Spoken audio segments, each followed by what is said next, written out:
I would say this is the fundamental step of any good morning. And if you don't do this enough, you are messing yourself up in a number of ways. If you can learn to do this, you will do your best work. You are actually tuning up and making your neural circuits for focus and attention better. You can drop in like a laser.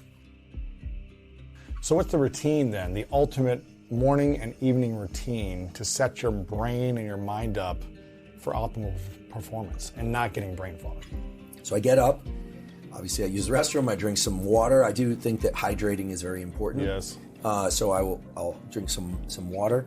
And then the fundamental layer of health is to set your circadian rhythm. The simplest way to do that is to go outside for 10 minutes and get some bright light in your eyes. You do not have to look directly into the sun, but you do want to get outside out of shade cover if you can, because once every 24 hours, you're going to get a peak in cortisol, which is a healthy peak. You want that peak to happen early in the day because it sets up alertness for the remainder of the day. If that cortisol peak starts to drift too late in the day, you start seeing signs of depression. It's actually a well-known marker of depression. So you want that cortisol, almost stressed out, kind of, the day's beginning, I have a lot to do feeling. That's a healthy thing. You want that happening early in the day. The sunlight will wake you up. And what's really cool is that over time, you'll start to notice the sunlight waking you up more and more. The system becomes tuned up. So get that morning light. It sets a number of things in motion, such as your melatonin rhythm to happen 16 hours later to help you fall asleep. I would say this is the fundamental step of any good morning. And if you don't do this enough, you are messing yourself up in a number of ways. So then I come back inside, and then I do not drink caffeine right away. It's important in many ways to delay caffeine enough so that you can clear out some of the chemical signals in the brain and body that lead to a feeling of fatigue. So the longer you're awake, the more a molecule called adenosine builds up in your system. And when you sleep, you push that adenosine level back down. When you wake up in the morning, that adenosine level can be 0, but oftentimes there's still some hanging around. Caffeine is an adenosine antagonist. It blocks adenosine function. It's a little more complicated than that, but that's effectively what it does. So if you wake up and you've got, let's say 20%, let's make, this is arbitrary, but 20% of your adenosine still hasn't been cleared out, that's sort of a drowsiness that you woke up with. Then you go and you drink your coffee and you crush that ability of adenosine to have that effect, but it hasn't gone away. So that when your coffee wears off mid-morning, now that adenosine is there and you feel like there's a mid-morning crash or an afternoon crash. So I delay my caffeine intake for about 90 and ideally 120 minutes after I wake up. So caffeine in the form of coffee is great, but you should probably drink 2 volumes of water for every 1 volume of coffee you drink in order to hydrate. And a lot of people feel jittery when they drink caffeine, or they feel lightheaded, or they suddenly get hungry. Oftentimes that's because they're sodium depleted. There's a lot of good science now to support the fact that if you're feeling lightheaded or you feel like you have quote unquote low blood sugar, oftentimes taking a little pinch of salt, putting in some water and drinking that, maybe with some lemon juice to adjust the taste, all of a sudden your shaking stabilizes, you feel more alert. Why? Because salt and water have an interesting relationship. It increases blood volume, and oftentimes then you're getting more blood flow to the brain simply by increasing your sodium intake. Okay, and water, then salt. Everybody should be getting 120 to 150, and maybe even 150 to 180 minutes of so-called zone 2 cardio a week.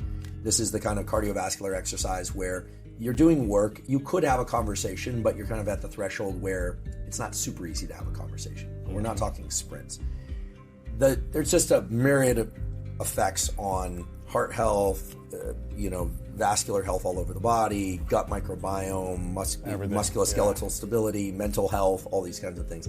So I have a routine where I either weight train for an hour in the morning, or I do a portion of that weekly cardio. And I just alternate, weight train one day, cardio the next, weight train, and then one day a week I don't do anything. I don't do any exercise. Then I would shower and do my 90-minute work bout, but sometimes I do the 90-minute work bout first. And that's generally when I'm starting to drink the caffeine. And so this 90-minute work bout is a kind of combined meditation, but also functional work for me. So for me, that could be writing, it could be planning a podcast, it could be reading. It's something that's kind of hard And the thing to understand about this 90-minute work bout is that you should expect some friction early on. It's not like you just flip a switch and you're in. That it takes some time to get into this focus mode, and throughout that time, your brain will flicker in and out. But if you can learn to do this 90-minute bout, you will do your best work.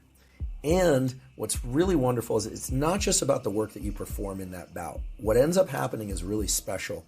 This sort of combined meditation work bout, as I'm calling it, has this effect of you are actually tuning up and making your neural circuits for focus and attention better. You can drop in like a laser. And so that's a holy part of my morning, as holy as the sunlight viewing. Wow. And it's something that's very hard to build in, but I actually schedule it just like I would a Zoom call. But that 90-minute work bout, if I can do all those things and then get that 90-minute work bout and then eat my lunch, I feel like the system is set to make the rest of the day even better. Because we often hear about the perfect morning routine, but we're not thinking about how that routine influences the rest of the day's routine. Yes. After lunch, do a 10 to 30 minute either non-sleep deep rest or hypnosis, 20-minute naps, or things of the sort that I just described, the hypnosis I described, allow the neural plasticity that was triggered during that learning bout to occur much more quickly. And so people learn faster. Interesting. Yeah. So and for some people, a nap isn't a feasible thing. Some people say, are naps good or bad? If your nap interferes with your nighttime sleep, it's bad.